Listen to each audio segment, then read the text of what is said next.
திருமணத்திற்கு பிறகு எந்தெந்த ராசிகளுக்கு வாழ்க்கையில் முன்னேற்றம் ஏற்படும். அதாவது முன் வரைக்கும் சில பேர் கஷ்டப்பட்டுட்டு இருப்பாங்க. திருமணம் ஆன பிறகு அவங்களுக்கு வசதி வாய்ப்புகள் அதிகமாக சேரும். அது காலபுருஷ தத்துவப்படி சில ராசிகள் இருக்குது.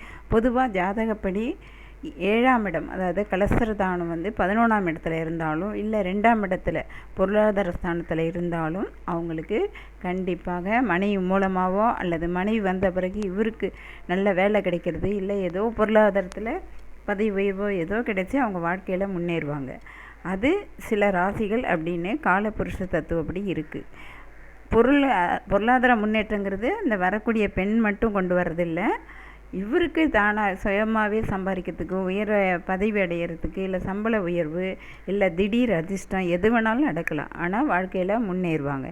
அது காலபுருஷத்தை அப்படி எந்தெந்த ராசிகள் அப்படின்னா மேஷம், கடகம், கன்னி, துலாம், தனுசு, மீன ராசிகள். இந்த ராசிகளுக்கெல்லாம் கண்டிப்பாக ஜாதக அமைப்பு எப்படி இருந்தாலும் காலபுருஷ தத்துவப்படி இவங்களுக்கு வாழ்க்கையில் மிகப்பெரிய முன்னேற்றம் திருமணத்திற்கு பிறகு நடக்கும். அது ஆணாக இருந்தாலும் சரி, பெண்ணாக இருந்தாலும் சரி, கண்டிப்பாக இந்த ராசிகளுக்கெல்லாம் மிகப்பெரிய முன்னேற்றம் ஏற்படும்.